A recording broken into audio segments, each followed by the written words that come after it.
We have 3 adorable kids, ages 4 and under, so they keep us on our toes. Their names are Lila, Winston, and Eloise. Our favorite place to be is the ocean for sure, the Oregon coast. We spend most of our summer vacations there. The kids love the beach, playing in the waves, building sandcastles, bringing our excavators and playing. It's a lot of fun. But when we're not at the ocean, we just love the Pacific Northwest. Both of us were raised here, and so we're probably biased, but we think that PNW is the most beautiful place on earth.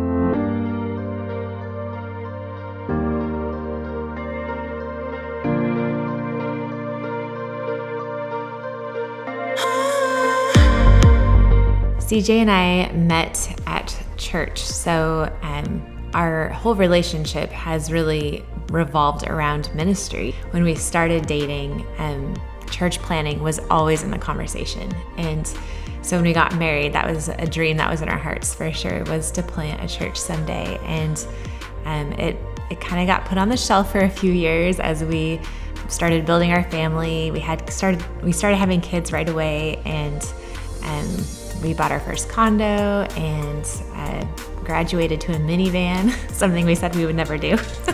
Yeah. The thing that really drew me to Nicole was how she would call the students in our youth ministry higher. We were in the youth ministry together. I was the youth pastor and she was one of the leaders, and I would see her taking the students by her side and just speaking truth to them. Like, you are better than you think you are. You're called for something greater.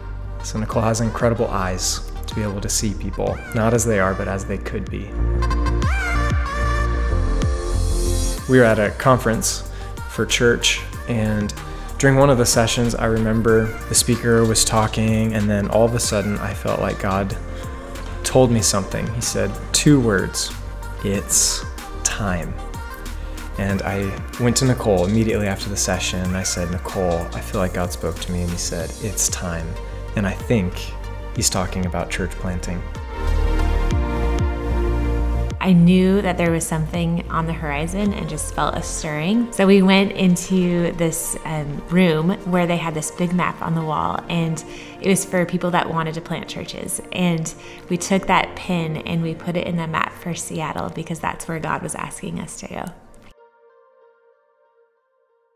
My heart has always been drawn to Seattle, and ever since I was a kid, I remember my family going downtown and just loving being there, loving the tall buildings and being by the water, and there was just so much energy in the city. I remember driving into Seattle one day for work, and I felt like God said to me, "Nicole, Seattle is your inheritance." You know, we say at Winter Church that we want to help you become everything that Jesus made you to be, but part of that is us becoming who Jesus made us to be. And we believe that God has called us to this area, that he has a message that he wants us to share with people. We started praying into it more, and really felt like East Side Seattle was the exact place that we were supposed to be. Here in Eastside Seattle, only 20% of the population profess to have any kind of relationship with the God of the Bible, making it extremely unreached. At the same time, it's extremely diverse, where 52% of the population is non-Caucasian, making white people a minority in this area. The thing that is so amazing about Eastside Seattle is the nations are here, and we both have a background in missions and have always loved going to other countries and sharing the love of Jesus with people. We love diversity, and the church is supposed to be diverse because it's a representation of heaven and God's heart.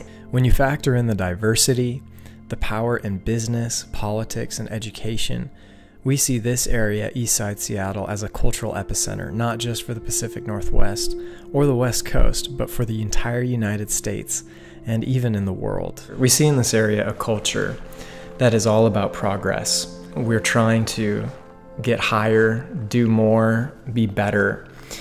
And though we believe that is great, at the end of the day, we were made to be children of God. And so without relationship with God, all of the striving it becomes nothing. And I think a lot of people experience that. Success and money and all of this is, it's just not enough. It doesn't fill what we were made for, because we were made for a relationship with our Creator.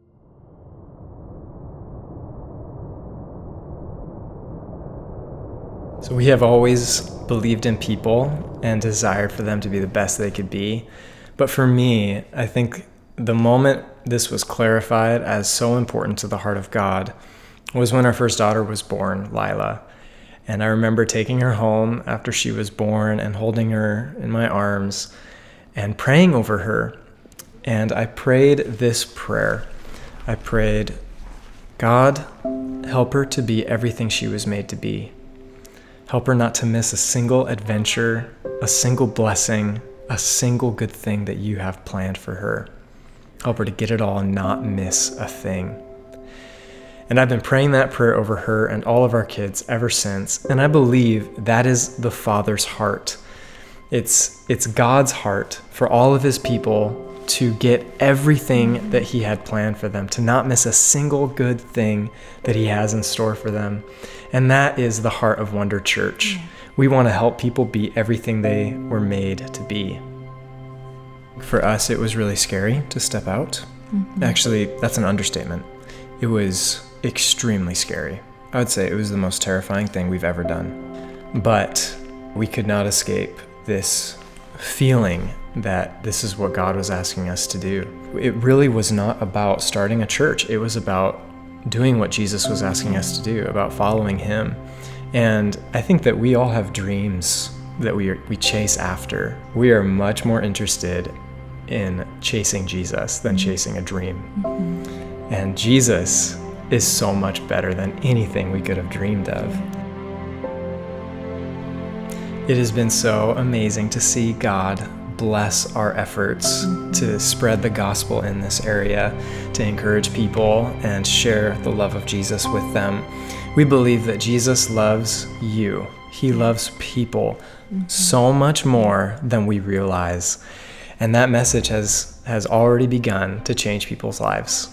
I was new to town, I was going to a brand new school, and Wonder Church basically said to me, here's a place where you can belong. Everyone gets to be so creative, and you really figure out your passions through spending time with the Lord. A place to feel at home. From the second you walk into the room, you can feel the presence of God. They really want you to feel like you belong, and they love God more than anything.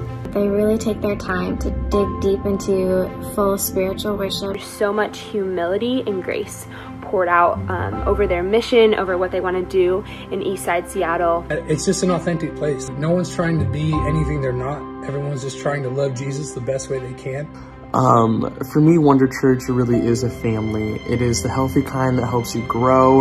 We're multi-generational. We love God's presence. Being part of this family has helped me just rediscover what it means to be a part of the picture. We are launching Wonder Church on January 31st at 10:30 a.m. at the Archer Hotel in Redmond. Or you can join us online at wonderchurch.co. We would absolutely love to meet you and get to know you. So please come and be a part of what God is doing in the Seattle East Side. We look forward to seeing you.